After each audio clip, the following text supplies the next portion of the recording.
আজকে হচ্ছে শনি একরাতে এবং শনি একরাতে এই প্রথম ছিটটুটি এবং হাঁসের মাংস নিয়ে হচ্ছে একটা আপু আসছে। আসলে এটা আমার মাথার বুদ্ধি না।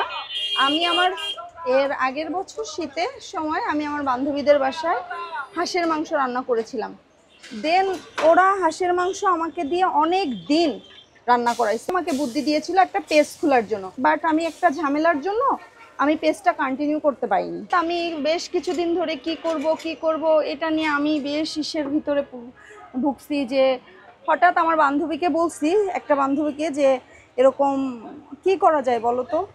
ও আমাকে এই আইডিয়াটা পুরোপুরি ওর, কিছু দিতে পারো, আমাদের শনির একরাই কিন্তু কখন কোনো হাঁসের মাংস নেই, আর তোমার হাঁসের মাংস যে মজা, আমার কাছে মনে হয় ওর কথায় অনুপ্রেরণা হয়ে আমি ওর সাথেই একদিন এসেছিলাম। আমি কখনোই কোনো কিছু করিনি হাউসওয়াইফ। আমি আসলে তাকে ওইভাবে কিছু বলিনি, আমি সব কিছু রেডি করার পরে তাকে জানিয়েছি। আমি তো আসলে রাজি হইনি। পরবর্তীতে দেখলাম যে তার যে স্পিড টেন্ডেন্সি, পরবর্তীতে এবং নিজেও একটু বোঝার পরে বুঝলাম যে না, সে যদি কিছু একটা করতে চায় খারাপ না, অন্তত সে বিজি থাকবে। তাছাড়া একজন উদ্যোক্তা হওয়ার জন্য যতটুকু সাপোর্ট, পরবর্তীতে আমি তাকে পার্টিসিপেট করছি এবং এটাকে সাইতেছি।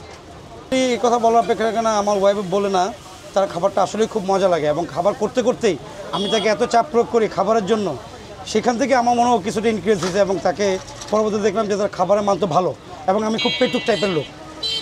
ইন দ্য ওয়েতে আমার একদম একসাথে দুই পাখি ঢিল মারা হলো, বাসাও খাবার হয়ে গেল, পাবলিকও কিছুটা এন্টারটেনমেন্ট পেল। 5 ডেজ ওপেন করছি, বাট রেসপন্স আলহামদুলিল্লাহ আলহামদুলিল্লাহ আলহামদুলিল্লাহ। অহনাস হেসেল, যেটা হচ্ছে শনি একরা অবস্থিত এবং শনি একরা ঠিক এটাকে হচ্ছে আমরা যদি বলি এটা হচ্ছে যে ব্রিজ থেকে নেমে দনিয়া কলেজের দিকে যেতেই অহনাস হেসেলটা অবস্থিত। এখানে হচ্ছে এটা হচ্ছে হাঁসের মাংস, যেটার প্রাইস পড়বে হচ্ছে আপনার 200 টাকা। এখানে আপনি হচ্ছে 3 পিস হাঁসের মাংস পাবেন এবং এখানে হচ্ছে গরুর মাংস, যেটার প্রাইস পড়বে হচ্ছে 150 টাকা। আপনি এখানে পাবেন হচ্ছে প্রায় অলমোস্ট 1 2 3 4 5 6 7 পিসের মতো গরুর মাংস টুকরা। এরকম হচ্ছে একটা পিস এরকম হাঁসের মাংসের। বিসমিল্লাহ করা যাক।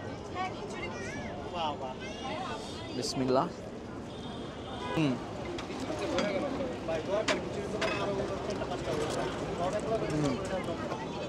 যারা হচ্ছে বাসায় রান্না করে হাঁসের মাংস খান, একদম পুরোটা হচ্ছে একদম মনে হচ্ছে যে বাসায় রান্না করা, এবং আসলে এটা বাসায় রান্না করে নিয়ে আসা হয়।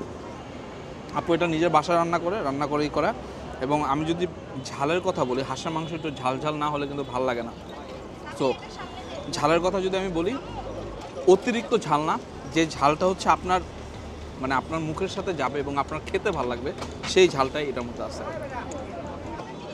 যারা হচ্ছে বাসায় রান্না করে হাঁসের মাংস খান, একদম পুরোটা হচ্ছে একদম মনে হচ্ছে যে বাসায় রান্না করা, এবং আসলে এটা বাসায় রান্না করে নিয়ে আসা হয়। আপু এটা নিজের বাসায় রান্না করেই করা। এবং আমি যদি ঝালের কথা বলি, হাঁসের মাংস একটু ঝাল ঝাল না হলে কিন্তু ভাল লাগে না। তো ঝালের কথা যদি আমি বলি, অতিরিক্ত ঝাল না, যে ঝালটা হচ্ছে আপনার মানে আপনার মুখের সাথে যাবে এবং আপনার খেতে ভালো লাগবে, সেই ঝালটাই এটার মধ্যে আছে। এবং টেস্ট বা অ্যারোমা বা সেন্ট যেটাই বলি না কেন, মাশাআল্লাহ। আমি শিওর শনি একরার মানুষ যারা আছেন বা এই আশেপাশের যারা মানুষ আছেন, তারা হতাশ হবেন না। 150 টাকা এরকম 7 পিসের মাংস, গরু মাংস, সফট,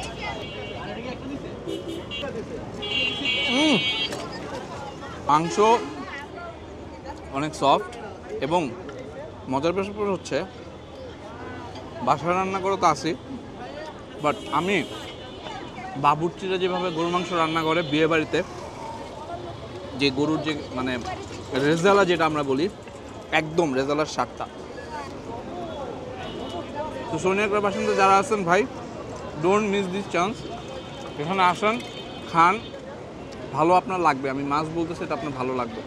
অ্যান্ড হাঁসের মাংস, এটা মানে যারা হাঁসের মাংস পছন্দ করেন ভাই, শনি একরা দেখুন হাঁসের মাংস আছে, খেতে আমাদের ওই 300 ফিট যাওয়া লাগবে না, এখানে বসে হাঁসের মাংস খাওয়া যাবে।